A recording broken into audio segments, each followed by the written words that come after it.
RRD SVN inter college Rajapur Prayag की online class में सभी स्टूडेंट का स्वागत है। Mathematics subject class 10th English and Hindi medium chapter first real number. आज हम लोग नेक्स्ट टॉपिक पढ़ने वाले हैं फंडामेंटल थ्योरम ऑफ अरिथमेटिक। उससे पहले हम लोग प्राइम नंबर क्या होता है जान लेते हैं, और प्राइम नंबर के बारे में हम लोग पिछले वीडियो में सीख लिया है। फिर भी सबसे छोटा स्मॉलेस्ट काउंटिंग नंबर क्या होता है? 1 यूनिटी बोलते हैं इसको। 1 में 1 ऐड करेंगे तो क्या आएगा? 2 आएगा। और देखिए 1 और 2 के बीच में कोई नेचुरल नंबर या काउंटिंग नंबर और आर इंटीजर नहीं आ रहे हैं। क्लियर? अब 2 को अगर इसको फैक्टर फॉर्म में लिखना है तो इसको अपने से छोटे नंबर मल्टीपल ग्रुप में नहीं लिखा जाता। ये खुद एक स्मॉलेस्ट नंबर है।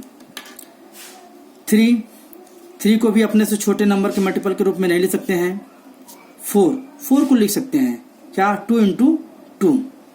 4 को अपने से छोटे मल्टीपल के नंबर में लिखा जा सकता है। 5 सिमिलरली 5 को भी नहीं लिख सकते हैं। 6 को क्या लिख सकते हैं? 2 into 3। 7 को अपने से छोटे नंबर के मल्टीपल के रूप में नहीं लिख सकते हैं। वे सारे नंबर 1 को छोड़कर वे सारे नंबर जो अपने से छोटे नंबर के मल्टीपल के रूप में नहीं लिखा जाता है क्या कहलाते हैं? प्राइम नंबर कहलाते हैं। वे नंबर जो अपने से छोटे नंबर के मल्टीपल के रूप में लिखा जा सकता है उन्हें क्या कहते हैं? Composite number.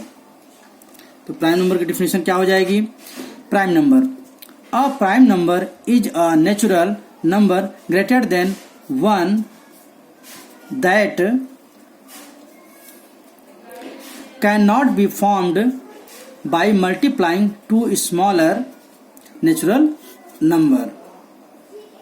क्या कहने मतलब हुआ कि कोई भी प्राइम नंबर 1 से ग्रेटर मतलब 1 के अलावा जिसको अपने से छोटे नंबर के मल्टीपल के रूप में नहीं लिख सकते हैं वे सारे नंबर क्या कहलाते हैं? प्राइम नंबर कहलाते हैं। In other words, a number is called a prime number if it has no factor other than 1 and the number itself. मतलब किसी भी नंबर का 1 के अलावा कोई फैक्टर नहीं हो सकता है, और ये लोग पहले से भी जानते हुए। Composite number, a number is called a composite number if it has least 1 factor other than 1 and the number itself.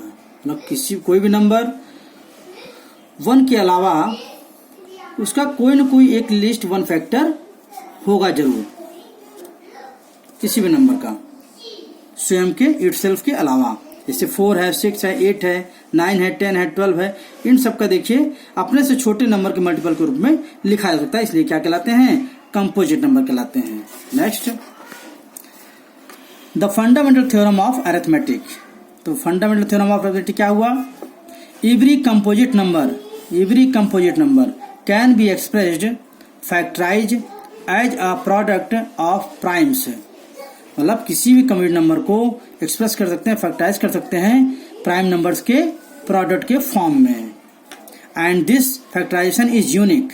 मतलब जो फैक्टराइजेशन होगा वह क्या होगा? आपका यूनिक होगा।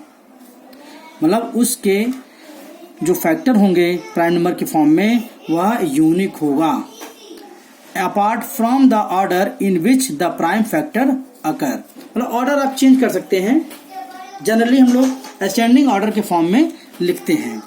एग्जाम्पल 210, इसका प्राइम फैक्टर करेंगे क्या आएगा? 7 into 5 into 3 into 2। अब इसके प्राइम फैक्टर यही होंगे, इसके अलावा और नहीं हो सकते हैं।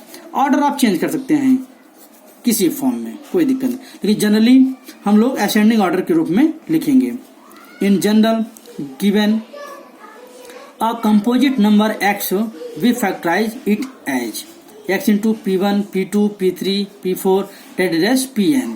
इस फॉर्म में लिखा है where p1 less than or equal p2 less than or equal p3 less than or equal pn। मतलब असेंडिंग ऑर्डर के फॉर्म में है।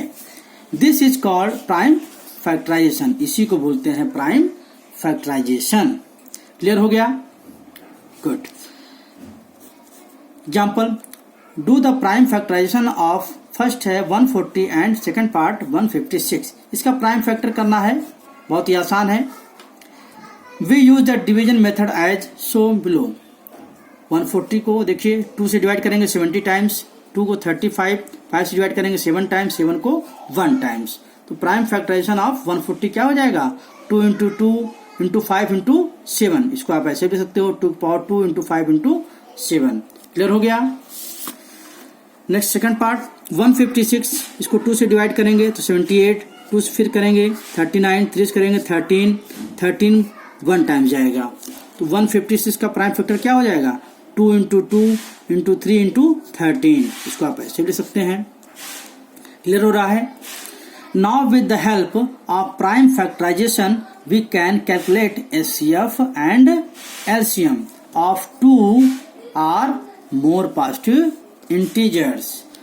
मतलब हम प्राइम फैक्टराइजेशन के मेथड से एचसीएफ और एलसीएम किसी भी 2 नंबर या मोर पॉजिटिव इंटीजर का एलसीएम और एचसीएफ फाइंड आउट कर सकते हैं। क्लियर हो गया। एचसीएफ हमने सीखा ही है। एलसीएम क्या होता है, what is LCM? LCM stand for least common multiple. Least common multiple. आइए हम लोग एग्जांपल से सीखते हैं। Suppose we have 2 numbers 3 and 5। Number line पे देखिए डिनोट कर दिया है। अब 3 के मल्टीपल क्या हो जाएंगे, 3 फिर 6 फिर 9 फिर 12 फिर 15 फिर 18, मतलब आगे और भी जाएंगे। 5 का मल्टीपल क्या हो जाएगा, 5 10 15 एंड सो ऑन। अब इन दोनों जो मल्टीपल आपने नंबर लाइन पे दिखाए हैं, इसमें लीस्ट कॉमन फैक्टर कौन सा है, 15। मीन्स क्या हुआ, 3 एंड 5 का एलसीएम क्या हो जाएगा, लीस्ट कॉमन मल्टीपल 15 हो जाएगा। तो क्लियर हो रहा है। आइए एग्जांपल से देख लेते हैं। Find out HCF and LCM of 26 and 91 by using prime factorisation method. तो 26 का देखिए प्राइम फैक्टर क्या हो जाएगा, पहले डिवाइड करेंगे 2 13 13 1 टाइम्स, फिर 91 7 13 टाइम्स, 13 1 टाइम्स। तो देखिए 26 का प्राइम फैक्टर क्या हो जाएगा, 2 इंटू 13, 91 का 7 इंटू 13। तो एचसीएफ दोनों में देखिए कॉमन क्या है, स्मॉलेस्ट 13 है। एचसीएफ की डेफिनेशन भी जानते हैं, product of the smallest power of the each common prime factor. तो इन दोनों नंबर का एचसीएफ क्या हो जाएगा, 13 हो जाएगा। LCM product of the greatest power of each prime factor, मतलब ग्रेटेस्ट पावर ऑफ, पहले दोनों में देखिए कॉमन क्या आ जाएगा, 13 आ जाएगा। फिर आपके ये 2 है 7 है, तो आपका एलसीएम हो जाएगा 182। 182 इंटू 13 मल्टीप्लाई करेंगे तो क्या आ जाएगा, 2366 आ जाएगा। और जो दोनों नंबर का एलसीएम और एचसीएफ निकाला गया है, उन दोनों नंबर का जब मल्टीप्लाई किया तो क्या आ जाएगा, 2366। मीनिंग क्या हुई, एलसीएम और एचसीएफ का मल्टीप्लाई और दोनों नंबरों का मल्टीप्लाई सेम है। यह फार्मूला बना सकते हैं, LCM into HCF equal to product of the 2 numbers, और HCF into LCM equal to product of the 2 numbers. कहने का मतलब कि जिन दोनों नंबरों का हम लोग एचसीएफ और एलसीएम निकालते हैं, उन दोनों का मल्टीप्लाई और उन दोनों नंबरों का मल्टीप्लाई क्या होता है, इक्वल होता है। तो क्लियर हो गया। Thank you.